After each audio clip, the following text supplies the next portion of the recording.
Ang pag-uusapan po natin ngayon ay Semdex-D. Meron itong tatlong klase.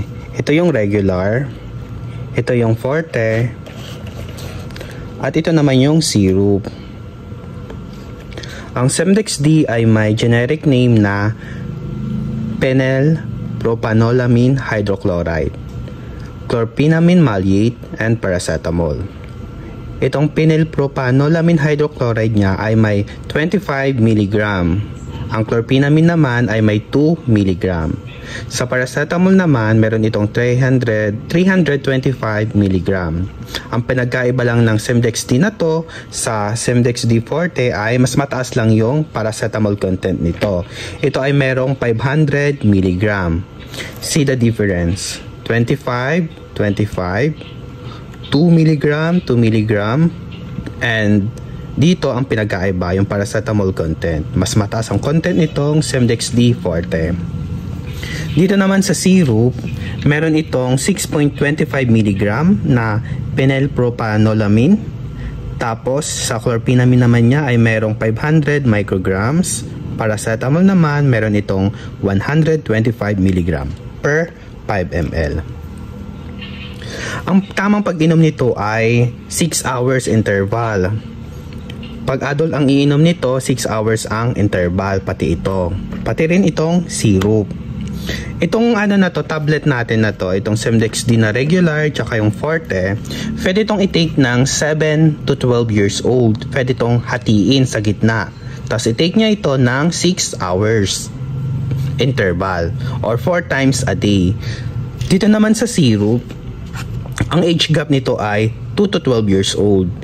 Pag ang iinom nito ay 2 to 6 years old, 5 ml o kaya naman 1 teaspoon. Tapos pag 7 to 12 years old naman, 10 ml or 2 teaspoon. Every 6 hours rin po yung interval nito, ang pag-inom nito, or 4 times a day.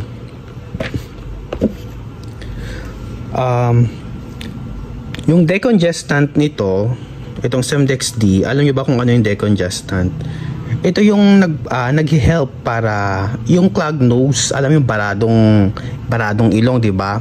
Meron tayong parang mucus sa ating ilong, so clogged nose yun. Yun, nakakatulong yun, kaya meron siyang decongestant. Itong decongestant na to ay phenylpropanolamine.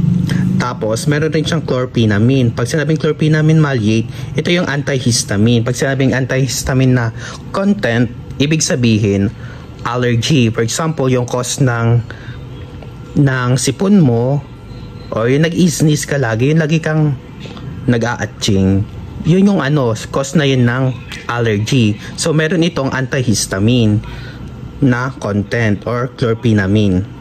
Tapos, sa paracetamol naman, analgesic naman ito or anti-prectic. Sa paracetamol naman, alam naman natin ang paracetamol ay para sa headache or body pain. Halimbawa ng Semdex-D Forte, pag nakabili kayo nito, ito yung tsura niya.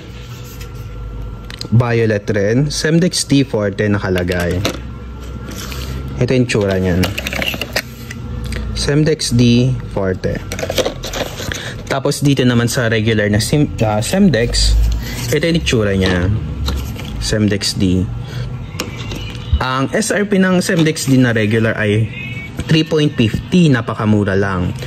While dito naman sa Semdex-D ay 6 pesos. Dito naman sa syrup, hindi ako nagkakamali, parang wala pa yata to sa 100 pesos yung SRP nito. Ito yung mabisang gamot para sa sipon. Semdex-D. Okay, huwag niyong kalimutan mag-subscribe and mag-like para masuportahan niyo rin ako sa channel na ito. Salamat po.